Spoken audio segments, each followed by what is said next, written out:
for us to meditate today. And we'll run through quickly a couple of scriptures. And you can go back and think about it.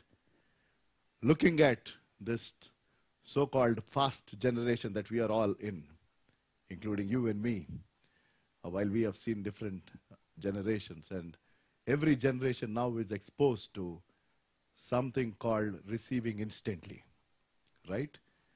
Now they term it as instant communication, right? And a couple of years back, there was a lot of delay in communication, but there is no delay whatsoever now.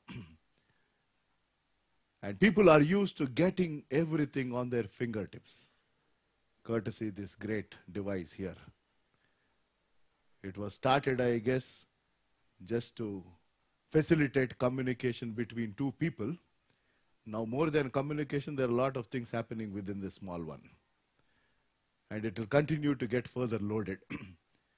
And when this generation is used to receiving everything so quickly, just on the fingertips, the question is, does it pay to be patient? That is the message today. Is it worth waiting? To be very candid, is there any profit, if I have to use that word, to be patient? But let me tell you, anything good in life, you and I will never receive it in shortcut. Never, ever. As God's children, this message is purely for those who have given their lives to the Lord, because a lot of people who come here both in the morning and the evening, a majority of them, I thank God, have given their lives to the Lord. There could be at their different stages in their faith levels, if we have to term it that way. However, they surely have accepted Jesus as their Savior. So that is my primary responsibility, to ensure that, we feed ourselves good spiritual food, because that is how we grow. And I continue to share the gospel in between, in Sundays, and whenever I go out, so to say. So this question is for people who have given their lives to the Lord, and given the kind of things that are happening around us, is it really worth to be patient? Ecclesiastes 7:8 says like this: the end of a thing is better than its beginning, and patience is better than pride. It is up there for us on the screen. The end of a matter is better than its beginning, and patience is better than pride.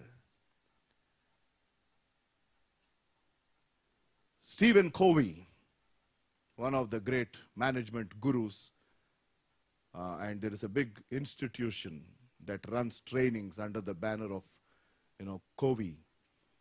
One of his popular books is 7 Habits of Effective People.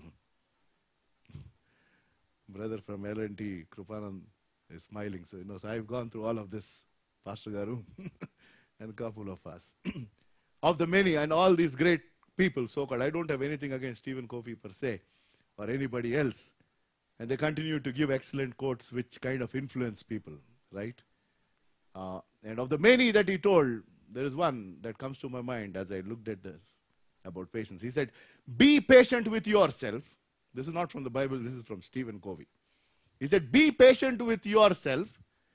Self-growth. Self-growth is tender. It is holy ground. There is no greater investment than this. Did you understand what he told? He said, if you really want to grow, it's from a pure worldly standpoint. Let us not get into that. I can argue from the Bible in a different manner.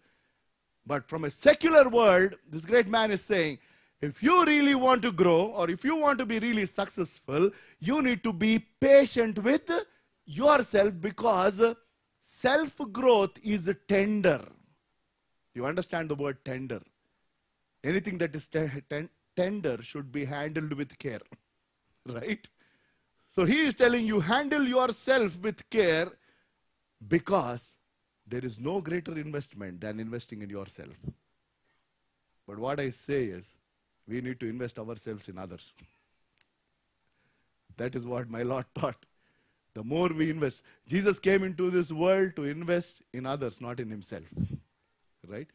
But the point is, even the secular world is saying that you need to be patient. That is what I'm telling. Why I brought that quote into this sermon is, there is truly profit, if I have to say, or rather it pays to be patient. And the classic example is Job. And his reference is made in James chapter 5 and verse 11. And we will quickly look at 7 benefits. Because of lack of time, we'll just skip through. 5:11 is up there for us on the screen, James chapter 5. As you know, we consider blessed those who have persevered. That means those who have been patient. You have heard of Job's perseverance or patience and have seen what the Lord finally brought about. That word finally. It took a long time. And Job went through the highest level of testing of his faith. And he was patient with himself. The Lord is full of compassion and mercy. So with this in the background, let us see, what does patience bring to us? The benefits. The first one, and all of this, we will support it with one scripture if time permits. And with that we close. Does it pay to be patient? The answer is yes. Is it easy to be patient? The answer is no. Are you with me? Right? And especially for this generation, it is not easy. People go for an interview. The time is 11 o'clock. The max, I guess, this generation will wait is 11:20. 11:30, they are gone. They said, there is no point waiting. They called me at 11. This is Hyderabad, sir. Ruled by Nizams. God, as in it. Many a times, I'm telling you, sometimes the breakthrough, if I have to use that word, that thing that you've been waiting for could be round the corner. I'm telling you from a pure scriptural standpoint, God's children, it could be round the corner because you're not seeing it. You were patient for some time. Maybe 1 day, 2 days, 1 week, probably 1 year, maybe 2 years. And then, at the nick of the time, if you have given up, who is at loss? If we go to Jericho, before the walls came crumbling down, the only instruction God gave Joshua and the team is, here is this fortified city. It was strong walls, heavily guarded, and these people didn't have any ammunition whatsoever. All that God told is, every day go around this once and sit down. And when you're doing this, it is there in the book of Joshua, there is no time to look it up. He said, you are not supposed to talk to one another. Tell me, whichever generation, couple of lakhs of people going around a city, not talking to each other. Test of patience. I am sure. Are you with me? Think about it from a practical standpoint. We can't let our children keep quiet for 10 minutes, forget about full day.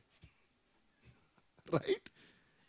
The biggest difficulty for us is to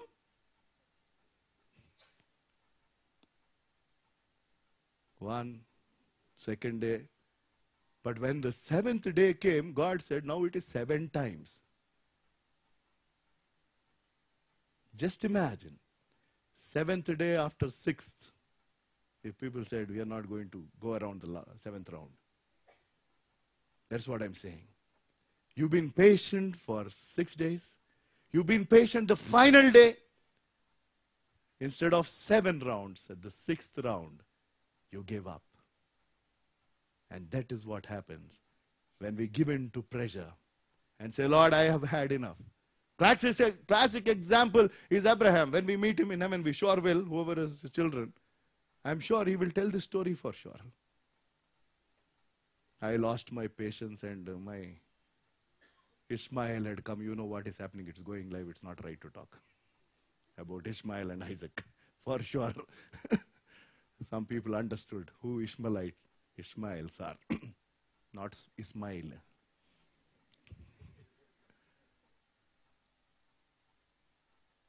Abraham waited for 15 years. That was a long period. After which he said, no. I also should help God. How can God do his own work? Sometimes that is a big problem. With good, Abraham didn't have any wrong intention. He said, God promised, I also should do my part. No, let me help him. Don't get into this business of helping. He is capable. You just wait if he tells you to wait. And in this anxiety, he went about helping God, and you know what happened from then till now. That is losing patience. So patience brings power. That is one of the 7 that we'll touch upon if time permits. And a familiar verse is Isaiah chapter 40 verse 31. Those who wait on the Lord, or those who are patient with themselves, shall renew their strength. It talks of power. I don't have time to explain this beautiful verse. It's amazing how God strengthens us, but it calls for patience. Those who hope in the Lord will renew their strength, or those who wait upon the Lord shall renew their strength. The power of God does not come because of what we do. Please remember this. The power of God doesn't come because of it does not come because of not what we can do, but what we can't do. Right? The power of God comes to us for things that we say we cannot do. And the Bible says, without me, you can do some things. What is in John 15? Without me, you can do nothing. It is clear. And Paul went about saying, I can do all things through God who strengthens me. And how do I receive strength? I need to be patient. And that is one benefit of you and I being patient. That is one. Let us go to the second benefit. If we are patient with ourselves in the presence of God as God's children, it leads to perfection. It leads to perfection. My examples always revolve around food. You would have understood by now. Even the instant mix that we get, you have to wait for 10 minutes, I think. Yes, no? And especially, the cake mix that you get. And nowadays it's all micro oven. The moment you keep it inside, every 2 minutes you keep looking. Wait for 10 minutes. Otherwise you will get half-baked cake. You will get. Right? But that is not perfect. Are you getting the example, But if you wait for whatever time it is written, 10 minutes, 15 minutes, you will get a nice, perfect cake the way it is there on that dabba. But you have not. You have to follow these instructions. And there are so many real life examples. And all of us know that none of us are perfect. And it is the work of God. This verse beautifully explains, wish I had time. James chapter 1 verse 3 and 4. James chapter 1 verse 3 and 4. This is beautiful. Because you know that the testing of your faith, in another translation, King James Version or NKJV says, develops what? Yes, it's there, King James Version. Knowing this, the trying of your faith worketh patience. And then, let patience have its perfect work. Underline, remember. If I am patient, if I say it is fine, Lord, if you want me to wait, I know you are making certain things what? Perfect in my life. So patience is at work. Knowing this, that the trying of your faith, I told it many a times, I don't mind telling it again. Christian faith is a tested faith because of which it can be trusted. I tell it many a times when I go. You also go and use it. Some faith are not tested. When somebody says this is blind belief, I'll say no. My faith is tested because of which it is trusted. A faith that cannot be tested, cannot be trusted. It's an out and out challenge. Christian faith is a tested faith. So you can trust. Whenever I say, Lord, I believe, that faith will be put to test. And my God tests my faith. Your God, our God tests our faith. Yes? No? It is a clear thing. And when we go through this testing of our faith, that period, you and I are supposed to be. This is the crux of the issue. The problem is, one is we don't want this testing time. Second, even if it is test, it is, we are all used to this online multiple choice, nowadays. MSET is also same? No, maybe, I know. For that 2 years of coaching, morning till night, I don't know why. Close your eyes and put your take and say, Lord, you take care. But don't do that, by the way.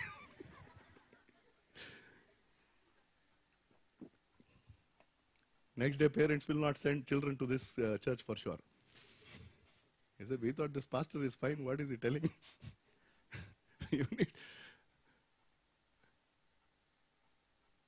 We have to go through testing. Our faith will be tested.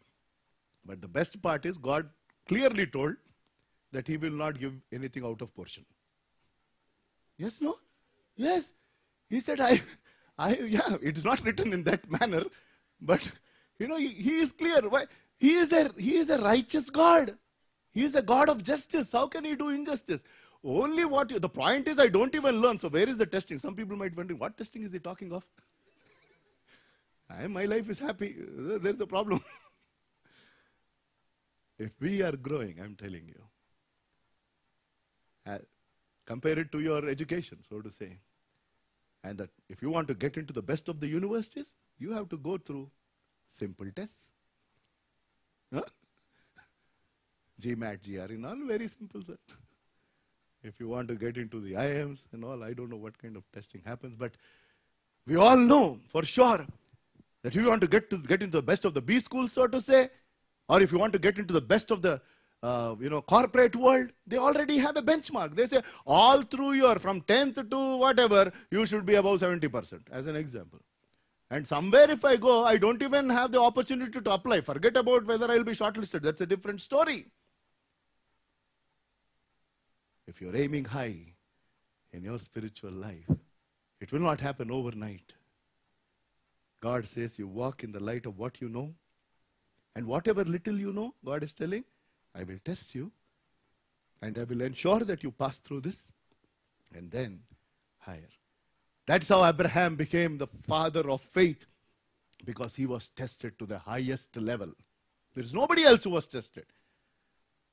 He was supposed to lay down Isaac, upon whom the entire blessing was dependent. We all know that. We all know that.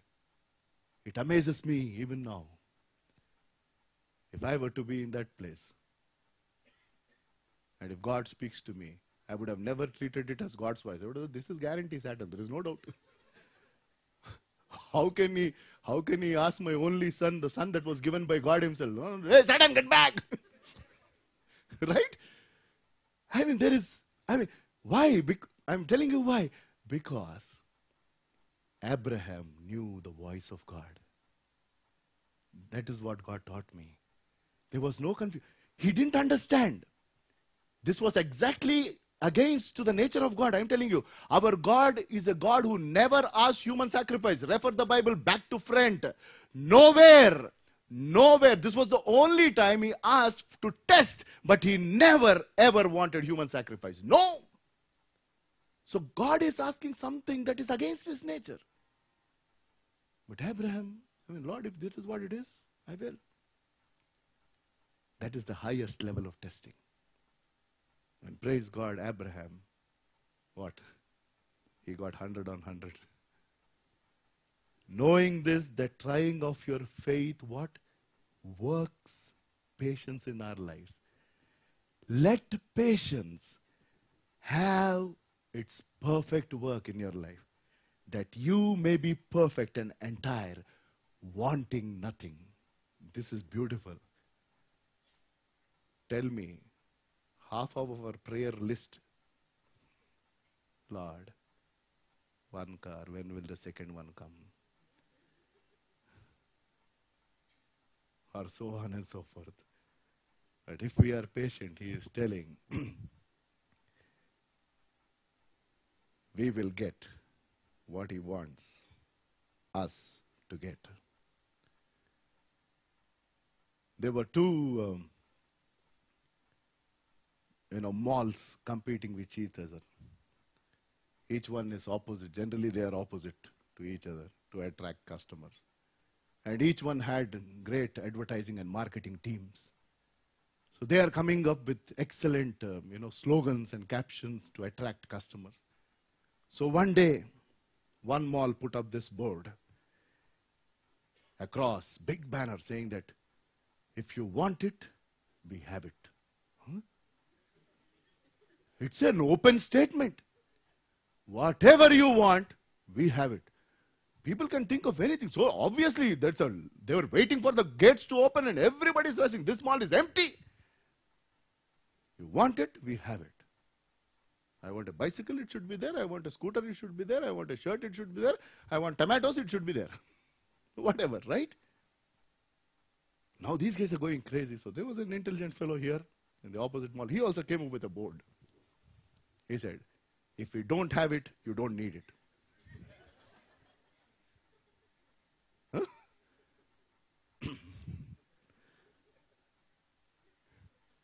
Sometimes, not that my God cannot supply all my needs, he surely, but supposing there is something that he is not giving me, that means, honestly, I might feel I need it, but God is telling, you don't need it.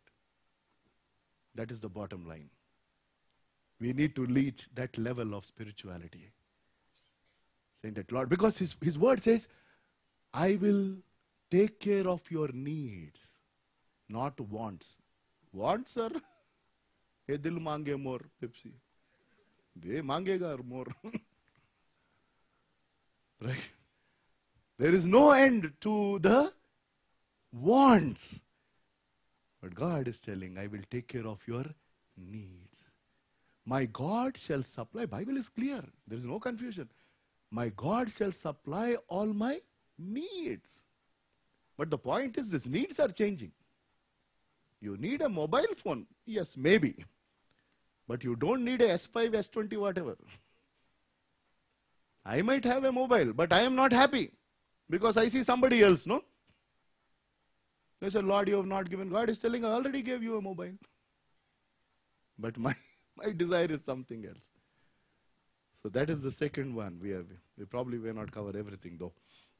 The third one. So when we are patient, if we let God work out patience in our lives. And how are we going to develop patience? When our faith is tested. The key verse is out there. And that patience will complete that work. It will perfect. So it will bring about perfection in our life. And for anything that has to become perfect will take time. And we will be completely perfect when we are taken up to heaven. We will be changed into his image, into his likeness. The third one, patience will bring to us is prosperity. His prosperity. As we continue to wait, look back your own lives, including mine. When I check back, I'm always filled with gratitude. When I walk in here, it's been 19 years since my dad passed away. I cannot forget that day and how we were as a family and how I was as an individual and the kind of things I heard because of the life that I led. But 19 years is a long journey. It's a long journey. We were financially broke. Minus 3 lakhs, sir. That is not positive balance. That means there is no balance. 3 lakh rupee debt. Back in 1994. My father passed away. My mother was a school teacher. My brother and sister not settled. And I just got over my drug addiction and alcoholism. People said that I'm going to die in a gutter. That was how we were. And from that time, took baby steps in the Lord. Baby steps. Went through so many different breakings. I'm not telling I am perfect, brother, sister. None of us are. As long as we are living here on this world, because this body has sin. This flesh has sin. God has redeemed the soul, not the flesh. And that is the problem. That is why we still get these thoughts day in and day out. So we need to fight it out with the power of God. That's a different thing altogether. That is not an excuse for us to sin. So what shall we say? Romans says, in the book of Romans, Paul says, so what shall we say? Shall we continue in sin? No, not at all. And you cannot. The point is, when I look back, I can only say, and that is true with every child of God, because our God is not a debtor. No. He doesn't owe us anything. Whatever you give, He will give back much more. There is no doubt whatsoever. He takes His own time. And whatever I've lost because of my sinful life, because of my addictions and all of that stuff, and the ruin that I brought into my family and a couple of other families, God gave me back. I can say 100-fold. I don't even count. But that is His grace. So when I look back and see why God took me through different situations, when we went through those situations, we never ever knew that that is going to lead us into prosperity at all. Is what I'm saying. I'm sure each one of you can testify. We didn't know then, Pastor. Anna, we didn't know. But after 1 year of that experience, now we know why we went through. We are in a better place. Tell me honestly. Every child of God will testify. If somebody is there today who is not able to understand, maybe a couple of months down the line, you will say, I am in a better place now. But it took me 2 years. It took me 5 years. It took me 10 years. It took me 19 years. 19 years. So that is what is patience. It will lead to prosperity. Lamentations chapter 3 verse 25. If we can have it on the screen. Lamentations 3 verse 25. It says, the Lord is good to those whose hope is in Him, to the one who seeks Him. The Lord is good to those who are patient. He is good and He is good all the time. The fourth one is patience brings purpose in our life. If you and I have to understand God's purpose, because He is the one who designed you and me in our mother's womb with a plan and purpose. Because the Bible says that we are a masterpiece. That means there's nobody like you. Scientifically, it is proven that each of us, our DNA is different. It is proven beyond doubt now. So you are unique. And if something is created unique, then there is a special purpose. It is simple to understand. But for me to understand His purpose, I need to be patient. If I was not patient with the Lord, I would have been dead a long time back. Forget about being alive. I would have been dead. And nobody would have ever remembered who Peter Samuel was. Nobody would have ever remembered, including my friends. Even if they had probably remembered, they would have said, that fellow who used to drink and that is the reason he is gone. Over and out. But if God takes me today, I'm sure I will be remembered for a much more longer time. I can tell it for His glory. And that is what I'm glad about. And that is the reason I say, Lord, help me to be patient. Sometimes, that my inherent nature, I was a short-tempered guy. Look at who is speaking about patience today. For some people, they will laugh at it. There are people who come and ask me, Will you ever get angry? He said, you should see me on the road when I am driving, especially if somebody is overtaking me from the wrong side. Suddenly the whole pastor thing will go off the roof. So I struggle and I pray. God has given me strength, but still at times I lose my patience. And I seek forgiveness immediately. If my family is around, I'm in control many a times. But if they are not, then I'll have to really pray with myself. Let nobody, irritate me, as human as I am. That is one area. But back then when I was not in the Lord, or when I was just growing in the Lord, when I was a spiritual babe, and whoever came to this church back after my dad passed away in the early, 2000 and, early 1995, 97, 98, I was just growing. And there were many a times that I was so impatient and I lost my cool. And because of which, there was a lot of friction. But over these years, I can say that yes, we will understand His purpose. Go and read Psalm 40 to understand this aspect of purpose. David says, we can read the first verse. I'm sure we definitely have run out of time, but Psalm 40, first verse, please. I waited patiently for the Lord. He turned to me and heard my cry. And he goes on to describe. So here is David. He is telling, I waited patiently, because David was wanting to understand the purpose of God in his life, and for which you need to have patience. That is 4. And 5 is, if you want provision, God's provision, it calls for patience. Because He has prepared wonderful blessings for each one of us. He is our Father in heaven, and He is there to bless, but you need to wait to receive His blessing. There is nothing wrong in praying, Lord bless me. There were 2 people who prayed this prayer. One was a person from a worldly standpoint was already blessed, if you have to see it as a blessing. That was Jacob. After 20 years, the meaning of Jacob is deceiver. That is the meaning of Jacob. 20 years, this guy's inherent trait was to deceive. He deceived his brother and actually robbed the blessing from his father. If you remember, he dresses up like Esau, and he goes to Isaac and he says, I am your eldest. Why don't you bless me? And Isaac is not able to, recognize. But he says, the voice is Esau, but the body is, he says, no, you are getting confused. You please bless. Because he is worried his brother will come behind him. And he stole the blessing and he is on the run.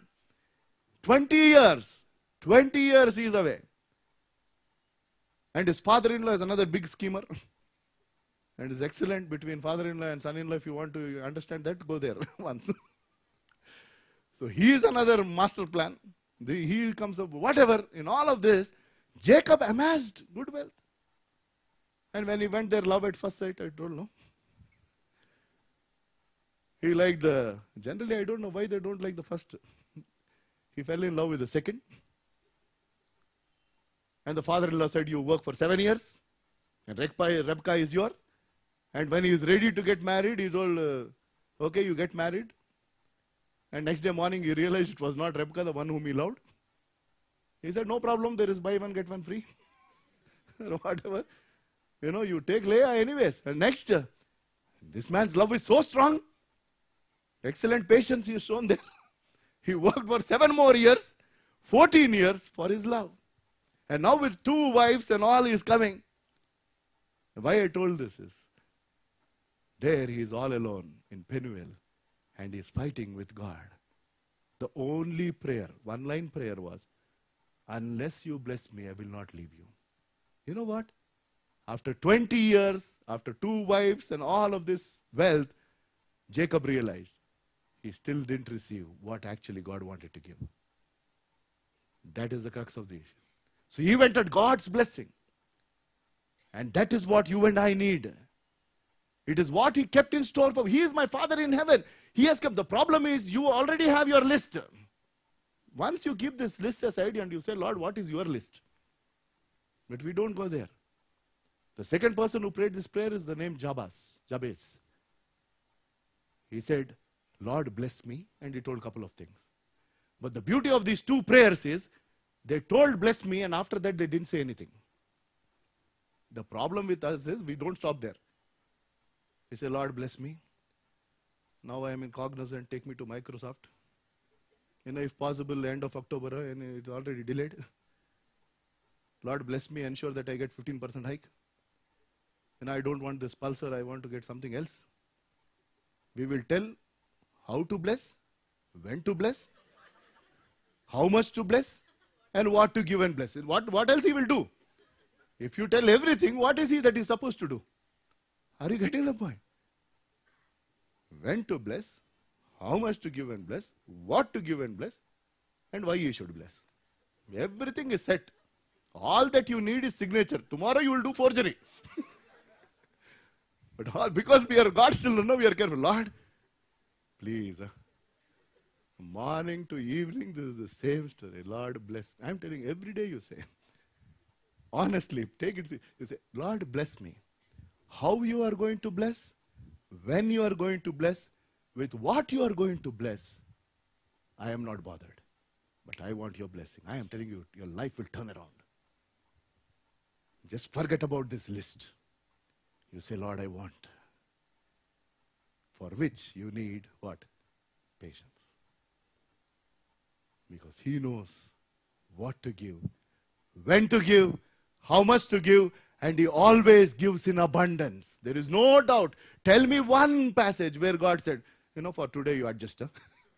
No, nowhere.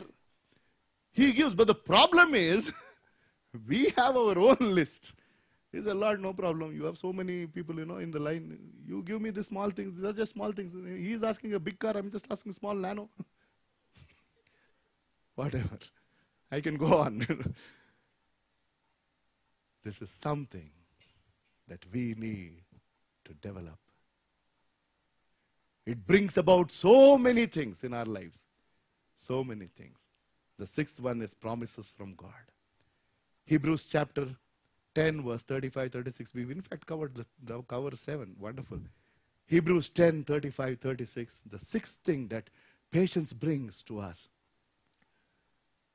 So do not throw away your confidence. It will be richly rewarded. Can we look at NKJV or KJV, please? Yes. Cast not away, therefore, your confidence, which has great recompense of reward. Verse 36. For ye have need of patience, that after ye have done the will of God, ye might receive the promise. You have need of patience. And after you've done the will of God, you will receive the promise of God. So if I am patient, I will receive the promise of God. And patience brings pureness in my life. Pureness in my life. So the 7 benefits are, you will receive power. It will lead to perfection. It will lead to prosperity. We will understand the purpose of God. We will receive the provision of God. We will receive the promises of God. And it will give pureness. What a virtue patience is. Let us bow our heads in prayer for the word that he gave. I stand guilty. I can confess before all of you and in God's presence that there are times in my life I have not been patient.